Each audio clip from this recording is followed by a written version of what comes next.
Pourriez-vous nous parler de l'historique de l'association? C'est une association qui existe depuis 1993, qui a été créée par des professionnels pour essayer de répondre à des problèmes de santé des jeunes. Quelles sont les demandes des jeunes lorsqu'ils se présentent à l'accueil de la MDA 13 Nord? Alors les demandes sont très variables. Elles peuvent être simple besoin de récupérer des préservatifs, avoir des informations. En fait, c'est pas toujours qu'ils arrivent avec une demande. C'est souvent les autres qui ont des demandes pour eux, on va dire comme ça. Ça peut être tout ce qui peut concerner, ce qui peut poser problème à un moment pour ces jeunes entre 11 et 25 ans. Au niveau des objectifs de l'association aujourd'hui, est-ce qu'il y a eu une évolution? L'association est toujours sur les mêmes objectifs que celles sur lesquelles elle a démarré.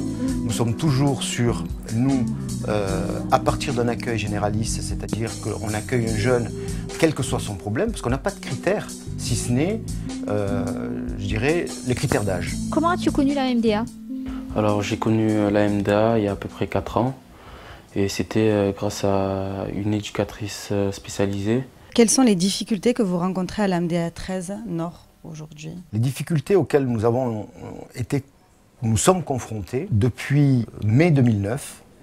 Nous avons reçu l'agrément Maison des adolescents pour lequel il a fallu monter un dossier. Donc on a travaillé sur ce projet depuis qu'on a été validé avec une méthodologie de redéployer le dispositif, c'est-à-dire Salon, bien sûr, Miramas qui devait être renforcé, Arles qui devait être renforcé, et la création avec un renforcement d'un 4e point qui est Château-Renard qui a été créé.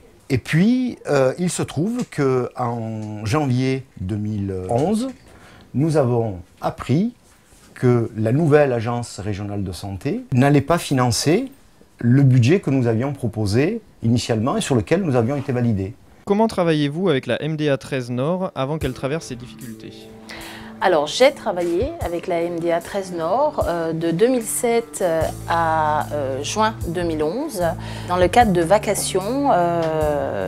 Ces vacations étaient destinées à des jeunes entre 11 et 25 ans. Le partenariat avec la MDA, c'était vraiment ça, quoi. On m'ouvrait, on me donnait un bureau et je recevais les jeunes qui venaient sur Espace Santé, qui avaient besoin d'un suivi psychologique après une orientation qui avait été faite par un premier accueillant, etc. Quelles sont les conséquences des changements intervenus récemment dans votre pratique professionnelle?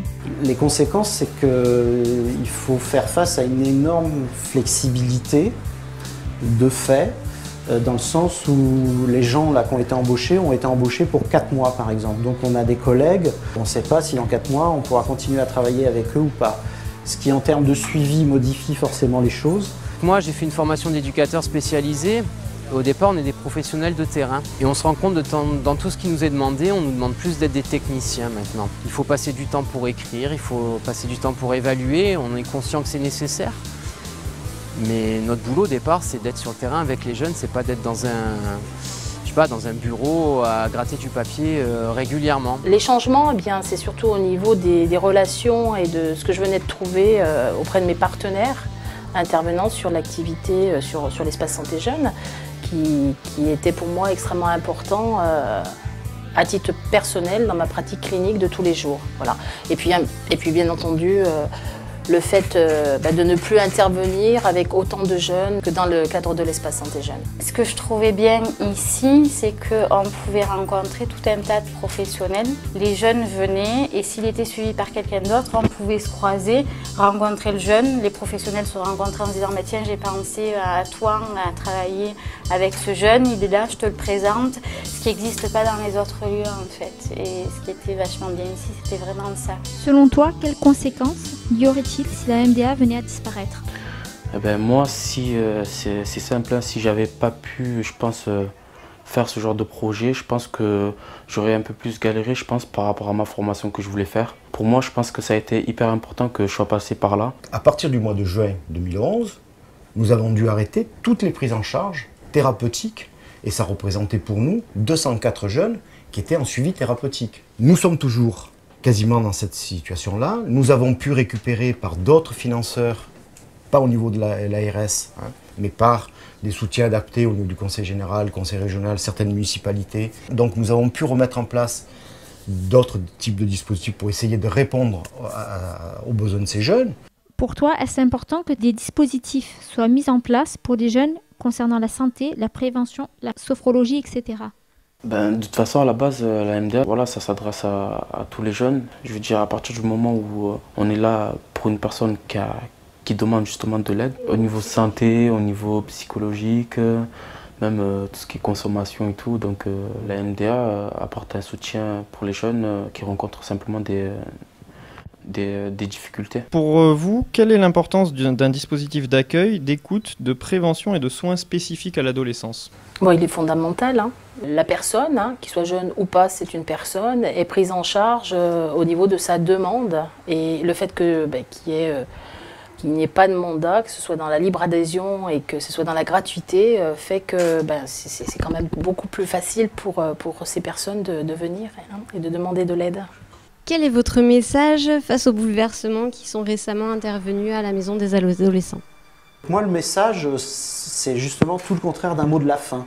J'aimerais que ça continue, d'autant plus qu'on travaille dans de l'humain, et voilà, du coup, c'est surtout pas de mot de la fin. Alors, ce que j'aurais envie de rajouter, c'est que nous avons traversé beaucoup de difficultés. Elles ne sont pas toutes derrière nous. J'ai envie de dire, je remercie mon équipe, que ce soit les salariés, mais aussi tous les professionnels qui sont mis à disposition et tous les partenaires qui contribuent aussi à apporter les réponses aux jeunes qui sont souvent dans des situations compliquées et que parfois il n'y a pas forcément besoin de mettre en place des grands dispositifs pour les aider. Encore faut-il être là pour qu'ils puissent s'appuyer un peu sur nous pour leur permettre de repartir et après ils se débrouillent tout seuls.